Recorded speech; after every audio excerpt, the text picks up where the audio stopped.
Hey guys, tonight we begin with something a little soft underfoot. You're standing at the edge of a quiet monastery, just outside a sleepy mountain village where the mist hugs the ground like a shy lover. It's cold, but not freezing, and the stone path beneath your feet is oddly empty. That's the first thing you notice. No shoes, not one. Strange, isn't it? A Buddhist temple with 100 residents, and yet, not a single sandal, slipper, or squeaky crock left at the doorstep. Just a smooth stretch of stone, swept clean, as if some invisible caretaker has been tidying up for hours. You take a few steps closer. A flickering lantern dances just behind the bamboo wall, and a soft wooden chime clicks in the breeze. Then, out of the corner of your eye, you see it. A shadow moves near the corner, crouched low. A man in monk robes, his head shaved smooth, hands tucked into opposite sleeves. He's not sneaking in the way a movie thief might. No darting glances. No sweaty panic, just methodical stillness. You watch him gently lift a worn-out brown sandal, inspect it as if choosing fruit, then tuck it into his robe and vanish down the corridor like fog slipping between planks. You'd think this is where the scandal starts. That tomorrow they'll be shouting, blame, even a search party. But no, tomorrow the temple wakes as usual. Bells ring, soup steams, chants hum, and no one says a word about the missing footwear. Not even the ones who now walk barefoot. It's as if the shoes were never there, as if they were never needed. But they were, weren't they? So before you get comfortable, take a moment to like the video and subscribe, but only if you genuinely enjoy what I do here. And hey, tell me in the comments where you're watching from tonight and what time it is there. I love knowing which corner of the world we're dreaming together from. Now, dim the lights. Maybe turn on a fan for that soft background hum, and let's ease into tonight's journey together. The wind rustles the reeds along the wall as you step back, heart gently confused. Who was that? Why would a monk, a person sworn to simplicity, to honesty, to giving, steal shoes? And not just one pair, not just the good ones, but any shoe. All shoes. Every single shoe that dared rest outside a door after dusk. You slip around the back of the temple, careful not to startle the frogs congregating under the light. Inside, shadows move in rhythm with chanting. The steady repetition of ancient syllables seeps into your chest, slowing your breath. It's beautiful, grounding, and so much more surreal now that you know someone here is conducting a secret shoe heist beneath this serene symphony. The night deepens. You find a perch beneath a mulberry tree and wait. Hours pass. Owls gossip. The moon yawns. And there he is again. This time, he doesn't see you. He moves from door to door like a spider weaving silence. He never touches anything else. No bowls, no cloaks, no phones charging near windows, just shoes. Always just shoes. And he doesn't toss them into a bag or hide them in the forest. No, he walks deliberately toward a modest structure near the southern gate. A storage hut? A prayer room? You can't tell. But when he slides open the wooden door, the scent hits you like a memory of your high school gym locker. Sweat, dust, worn leather, and time. He steps inside, shoes in hand. A few moments later, he reemerges empty-handed. He doesn't lock the door. He doesn't pray. He just walks back to his dormitory barefoot, his soles darkened by the earth, his pace as steady as the temple bell that tolls each hour. You blink. This can't be ordinary, can it? You think back to everything you've ever known about monks. Quiet, peaceful, kind, maybe a little aloof. But a thief? You want to laugh. It feels absurd, like finding out a nun smuggled chewing gum into a silent retreat. But as absurd as it sounds, the weight of it sits real in your belly. Because this monk is serious. This is not a prank. This is a mission. And maybe, just maybe, you're not the only one who's noticed. Because in the days that follow, whispers slither through the kitchen. Someone saw their slippers rearranged. Someone else noticed tiny chalk marks on their soles. One elderly monk swears his shoes hummed before disappearing, but no one takes him seriously. He eats a lot of fermented tofu. Yet nobody reports it. Nobody confronts the thief. Nobody even moves the communal sandals indoors. It's as if, collectively, the monastery has chosen to observe, like a grand social experiment with zero commentary. And still, the shoes keep disappearing. Until one evening, you sneak into that mysterious hut. And what you find? Well, let's just say you won't forget it anytime soon. But that's for later. Tonight, you lie back under the stars, the sound of temple frogs and chanting still in your ears, and wonder, What would make a man renounce the world, shave his head, take vows of peace, then spend every night stealing shoes? The hut is older than it looks. You wouldn't call it a shack, exactly. More like an afterthought built with leftover planks and forgotten nails. The kind of place that doesn't quite belong to the monastery, but somehow has always been there. Half covered in ivy, its door warped from years of wet seasons and humility. You wait until the bell marks midnight. Then, with a borrowed flashlight and a heart thudding louder than it should, you slip across the gravel path like a guilty cat. The door groans, a little too loud, but no one stirs. You step inside, and you stop. There are shoes, hundreds of them, lined up, categorized, arranged with the kind of loving precision normally reserved for art galleries or Japanese bento boxes. There are sandals made of straw, running shoes with corporate logos long discontinued, velvet slippers that surely belong to someone with opinions about tea, even a pair of neon pink Crocs placed dead center, as if they were the prized exhibit. And they might be. The scent is oddly pleasant. Aged rubber, cedar blocks, something vaguely floral. There's a pattern to how they're arranged, too, newest in the back, oldest near the front, like a reverse archaeological dig. You spot a notebook resting on a cushion, its pages thick with calligraphy. No names, just dates and brief phrases. October 9th, hesitated at threshold before choosing.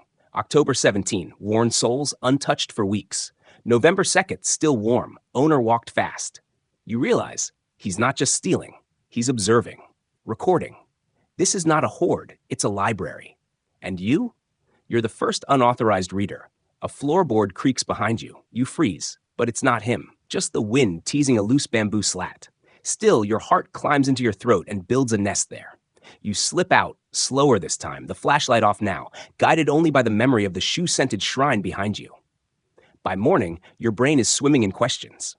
Is this art? Is this madness? Is it justice? You look around at the morning routine. Monks still chant. Soup still simmers. No one looks particularly less balanced for having lost their footwear. In fact, many have simply taken to walking barefoot. A few wear socks, if that. And it hits you. No one seems angry. No one demands their shoes back. It's as if the thefts have become a part of the monastery's quiet rhythm, like the rain or the squirrels stealing persimmons. But surely someone's looking into this, right? You track down an elder monk, the one who always walks slowly, like he's timing each breath with each step. You ask him, carefully, if he's noticed anything unusual. He smiles, like you've asked whether grass enjoys the wind. When the body walks unshod, he says, the mind cannot run too far ahead. That's not a yes, but it's not a no either. You press a little. Has this happened before? He shrugs. The temple has known many kinds of silence, which is the kind of answer that either means absolutely nothing or everything. You wonder if anyone outside the temple knows. So you visit the village cafe, just a 5-minute walk downhill, and you ask around. And that's when the real weirdness begins, because they have heard about it. In fact, it's happened before. 30 years ago. Same temple, different monk. An old woman sipping jasmine tea raises one eyebrow. He stole 173 shoes, she says, all left foot only. Another man, older, chimes in, but he gave them back, one by one, during morning prayer, always with a poem. Now you're officially down the rabbit hole. You dig through local archives in the dusty library behind the temple's main hall. No electricity, just lanterns and the occasional snoozing gecko. You find a pamphlet from 1987 describing a brief period of spiritual unrest involving footwear. That's the only phrase it uses, spiritual unrest, as if the shoes themselves had become agitated. You lean back against the bamboo shelf, wondering what's really going on here. And that's when you find the scroll. It's wedged between a copy of Dhammapada and a handwritten manual for brewing rice tea. The scroll's in surprisingly good condition. The title? The Path of the Empty Soul. You raise an eyebrow. Surely that's a mistranslation. You unroll it carefully. Inside is a story, written in a mixture of ancient script and modern commentary. A tale of a monk who, centuries ago, wandered barefoot for 40 years, stealing shoes not to possess them, but to remind others of impermanence. Apparently, each theft was followed by a gift, a lesson, a koan, a moment of laughter. One of the stories reads, a novice wept when her slippers vanished. In their place, a feather and a note. When you can walk on clouds, you'll need no sandals. She never wore shoes again. You almost laugh. Almost. Because while it all sounds poetic and sweet, you've seen the monk with your own eyes. He doesn't leave feathers or koans or even apologies. Just silence. And yet, maybe that's the point. Maybe his silence is the lesson. Of course, that's assuming this isn't all just a beautifully crafted breakdown, a quiet descent into eccentricity, wearing the robes of enlightenment. Historians, yes, there are some who study temple subcultures, still argue whether these shoe monks represent a formalized monastic tradition, or if they're simply oddities preserved by institutions too polite to intervene. Some say it's a metaphor made literal. Others say it's a rebellion against materialism, even within minimalism. A few insist it's just a prank that got out of hand decades ago, and now no one wants to be the first to call it out. You, meanwhile, find yourself barefoot more often these days. You don't know if it's in solidarity or surrender, but the ground feels honest. You start walking barefoot. Not all the time, just in the mornings, just from your little guest room in the eastern wing of the monastery to the kitchen or the meditation hall. Nothing dramatic. You tell yourself it's out of curiosity, or maybe as a gesture of adaptation. But part of you wonders if you're already being changed. The gravel path once felt coarse, but now it tickles. The wooden planks of the meditation hall feel warm where the morning sun hits, and the stone tiles in the tea room feel like sleeping lizards, cool and smooth. You wonder if this was the monk's plan all along, to make you aware of your feet, to slow you down, to make you feel the world one step at a time. But the story doesn't end with self-discovery. No, things are just beginning to ripple. Because this morning, something strange happens. The head cook, who always wears bright orange socks with little smiling peaches on them, slips on a polished tile and lands flat on his back. He's fine, just embarrassed. But it sets off a murmur in the dining hall. Maybe we do need shoes, someone mutters. I heard someone hiding them behind the compost heap, another chimes in. Soon, a quiet current of suspicion bubbles beneath the otherwise serene breakfast of rice porridge and pickled plum. Eyes start shifting across the room, not hostile, but inquisitive, thoughtful. As if each monk is replaying the past few weeks, wondering, have I been watched? You glance toward the silent monk, the one you now think of only as the collector. He's sitting near the window, sipping tea, calm, untouched by the stirrings around him. If he senses the rising tide of curiosity, he doesn't show it. He finishes his tea, places the cup down, and quietly slips away, as always, barefoot. You follow. Not obviously. You stop to tie your robe belt, then pause to admire a bonsai tree. But you're trailing him. You've become a kind of shoe detective. Only your suspect is also your teacher, villain, muse. He walks, as always, to that little hut. But this time, he doesn't go inside. He stands outside the door, hands behind his back, and stares, for a long time, as if waiting for something, or someone. You stay hidden behind the incense shed, peeking through a loose bamboo panel. After a while, another monk approaches. This one is older, with deep laugh lines and sandals that look barely held together by prayer. He doesn't speak. Just joins the collector in staring at the hut. Then, without a word, the older monk opens the door. They both step in. You hear nothing, no shuffling, no gasps, just stillness. You count the seconds, 60, 120. Then the door creaks open again. Both men step out, and the older one is holding something. It's not shoes, it's a folded robe, deep crimson, trimmed with a single line of gold thread. He hands it to the collector. The collector bows deeply. The robe is draped over one arm like a burden or a gift, or both. Then they walk away, not toward the dormitories, not toward the tea hall, but up the stone path that leads beyond the monastery gate, into the forest. You follow, because of course you do. The air grows cooler, the cicadas quiet, the trees lean in. After about 15 minutes of walking, they stop at a clearing. In the center, a small moss-covered stone with a weathered inscription. You move closer, silently, your breath shallow. The older monk speaks, barely a whisper. He left here, with no shoes, no name, only questions. The collector nods. Then, gently, he places the crimson robe over the stone, like laying a child to sleep. He steps back, bows, and begins to weep, not loudly, not theatrically, just a steady stream of tears sliding down his still face. You can't look away. It's the first sign of emotion you've seen from him, and it shatters something in you, because now you realize this was never about the shoes. This was about memory, about ritual, about recreating something lost, and possibly about grief. You return to the monastery before they do. You pretend you were napping. You stir the rice porridge when no one's looking. But inside, your mind is a whirlpool. Who was the man from the inscription? A former monk? A friend? A father? And what was the robe? A symbol of status? A final offering? Or a costume for a part now completed? That night, the collector doesn't visit the hut. The door remains closed, and the shoes stay where they are. The next morning, the hut is empty. Completely. Not a single soul remains. Just a scroll pinned to the wall with a wooden peg. To walk in silence is not to vanish. It is to remember, without sound. And below that, a single peach sock. Left foot only. You bring it to the kitchen. The cook bursts out laughing. "I thought I imagined that," he says. "I haven't seen this thing in 3 weeks." And just like that, something lifts. No one blames. No one scolds. The temple returns to its rhythm, but softer, more aware.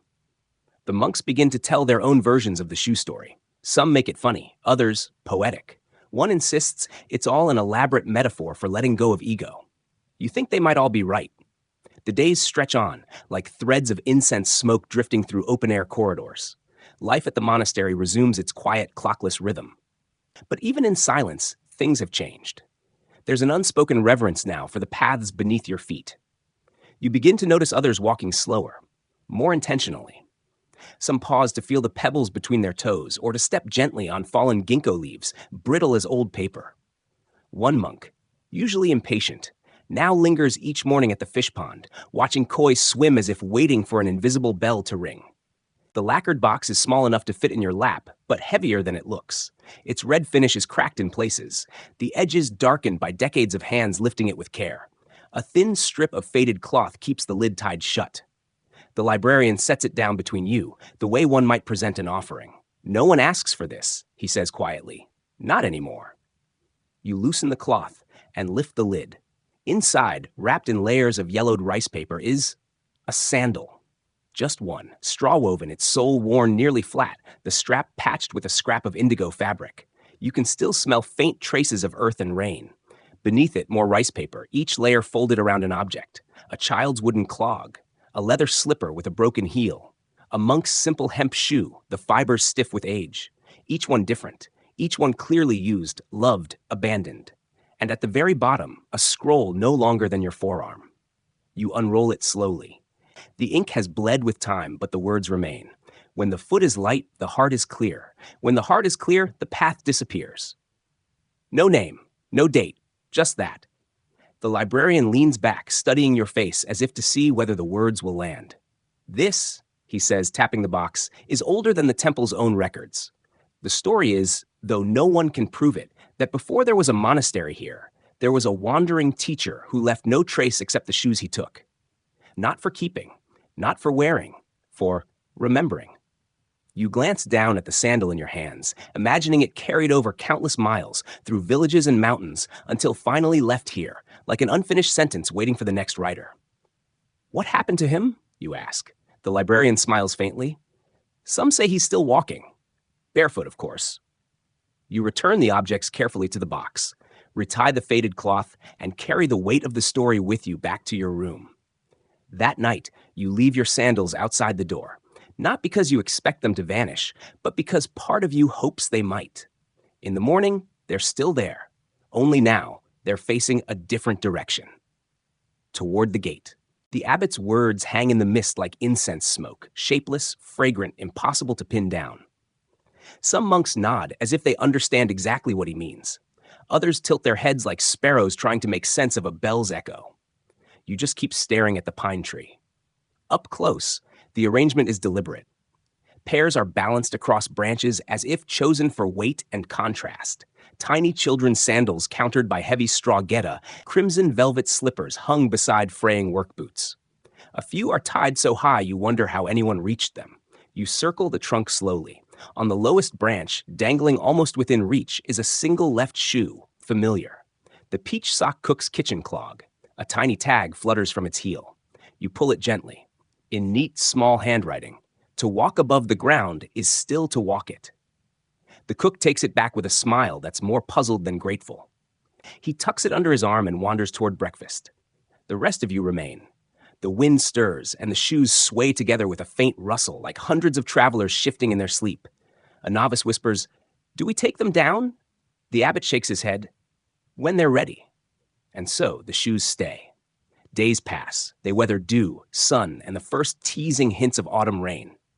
Slowly, a few pairs vanish, claimed perhaps by their owners or by the unseen hand that placed them there. Some are replaced with others, new to you. No one remarks on the changes aloud, but everyone notices. By the third week, the pine no longer feels like a tree holding shoes. It feels like an altar holding stories. One evening, passing by in the blue twilight, you see a villager standing beneath it, hat in hand, gazing upward. You don't disturb him. His face is soft, almost childlike. After a moment, he removes his own sandals, ties them together, and flings them over a branch. They catch on the first try.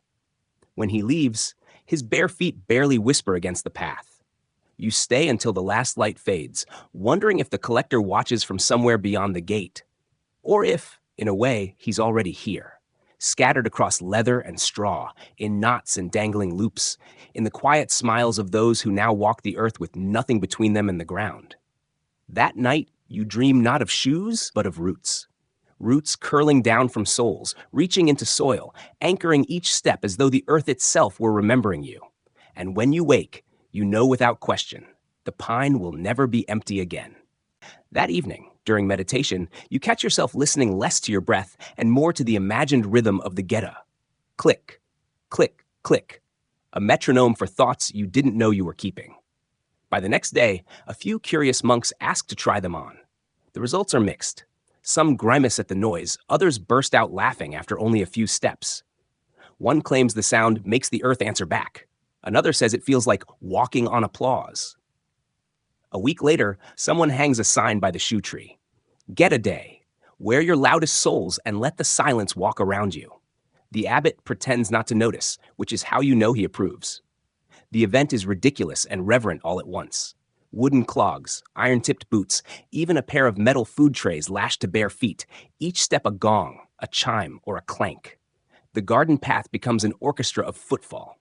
Laughter blends with the percussion. But as the day goes on, something unexpected happens. Between the bursts of noise, the silences feel sharper, denser, as if every clang has carved out a space where quiet can sit more comfortably. That night, under the pine tree, someone leaves another note. Noise, too, can be a kind of bow. You think of the collector, how his thefts made people aware of their steps. And you realize this is the same work, only reversed. Not absence, but presence. Not vanishing, but arriving. When you finally slip off the Geta and set them beneath the tree, you find yourself wondering, which will return first? The sound of his feet, or the silence he left behind? By evening, half the monastery has tried it. Some step in with solemn expressions, as if entering a sacred rite. Others grin like children skipping across puddles. One elder sits beside the pond for hours, dangling just his toes, murmuring something about listening to the water's memory. And in the days that follow, the koi pond begins to change. Not in any visible way, though the fish do seem more curious, but in how it's regarded. Where before it was a place to pass by, now it's a place to pause at. Monks linger, cups of tea in hand, staring at the ripples as if they might rearrange their thoughts. You notice the shift in the Shoe Philosophy Club, too. Their questions drift from, what does it mean to walk without shoes, to, what does it mean to step into something not meant for walking at all? The conversations turn wider, stranger, about thresholds, about trespass, about how movement changes meaning when the ground changes underfoot.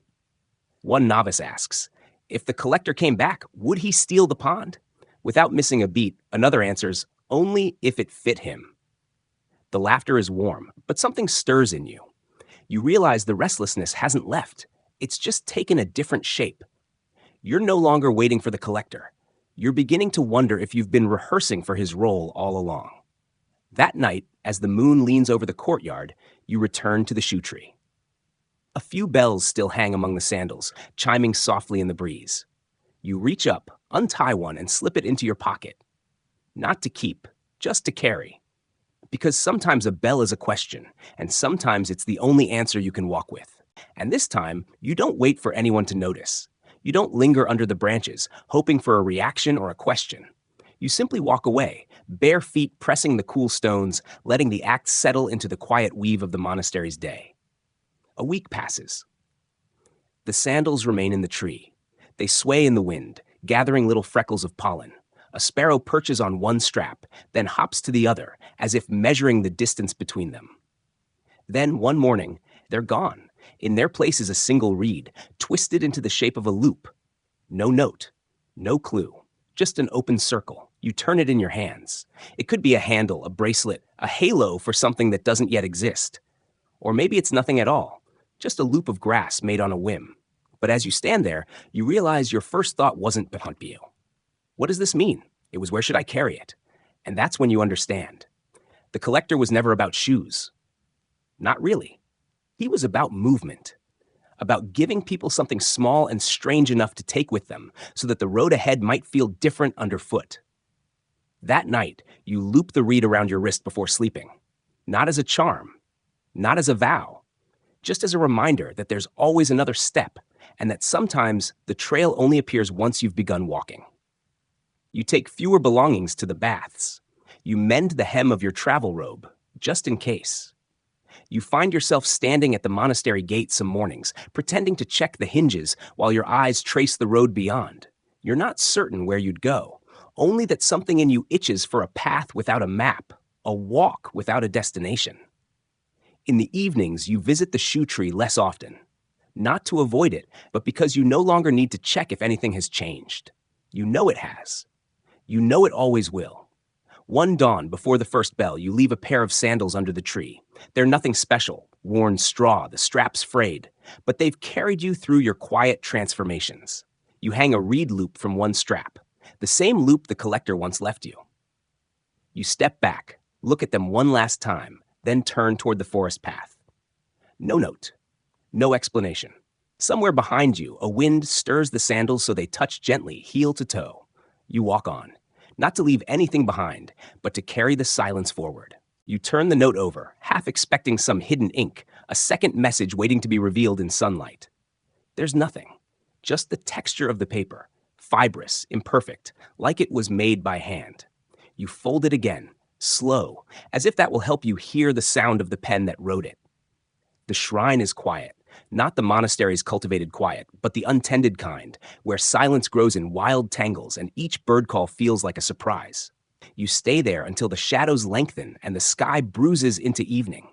Then you rise, brush the moss from your robe, and step back onto the path. You walk until the moon slips free from the horizon, your bare feet knowing the ground better than your eyes do. And though you see no one behind you, you find yourself slowing. Just enough to make following easier. They're older, weathered by more miles than you remember walking. The leather is softened, darkened in places where rain or sweat must have lingered. The soles carry a new pattern, faint but unmistakable, like someone has been walking on stones you've never touched, through markets you've never smelled, under skies you've never seen. And yet, they fit in your hands as if they'd been waiting. Beneath the sandals, wrapped in a square of faded silk, is something small and hard, a pebble, smooth, warm, as if it's been carried close to skin. On it, scratched by hand in uneven lines, are 3 words, still your step. The meaning isn't clear, not in the way an answer is clear. It's the kind of message that needs to be carried a long way before it will speak. You look upstream. The water runs cold and quick, vanishing into the folds of the hills. When you glance back toward the trees, he's gone. Of course, you tuck the sandals under your arm. Not to wear, not yet. Back at the clearing, the traveler stirs. Their eyes meet yours, still heavy with sleep, but curious. You don't explain. You just nod toward the path, because now you both know. Whatever waits ahead will walk at its own pace, and the ground will remember every step. You lay the strip of cloth across the open page. The traveler nods, closes the book, and ties it shut with a loop of twine. Then together, you place it back on the pedestal. No lock, no shrine keeper, no instructions. It will stay until the next set of hands finds it. The two of you step back. The clearing feels different now, fuller, though nothing visible has changed. A faint breeze stirs, carrying the scent of wood smoke from somewhere far off, and you think you hear the faint tap of footsteps that aren't yours. The traveler shoulders their pack. You follow them out of the clearing, leaving the pedestal and its quiet gift behind. Neither of you looks back. The path curves into twilight. Somewhere ahead, a lantern flickers to life. Somewhere behind, a bell sways in the wind. And under your bare, dust-streaked feet, the earth feels warm, as if it remembers every step. You tie it to the scroll. Step back. Neither of you says, "Let's go." You just begin walking again. As the stars emerge, the road behind you is lit only by memory, but ahead, always something new, always something unfinished, always something quietly waiting for the sound of souls. And so, you've reached the end of the story, not to close anything, but simply to pause, breathe, and realize some footsteps don't need reasons to exist. They just need to be felt. Tonight, you didn't just hear a story about missing shoes. You quietly walked with me through a strange monastery, a place where loss didn't cause anger, where a thief was treated like a silent lesson. And perhaps, deep inside, you've also left behind an old pair of your own. Now, let your feet rest. Let your mind drift like afternoon tea steam.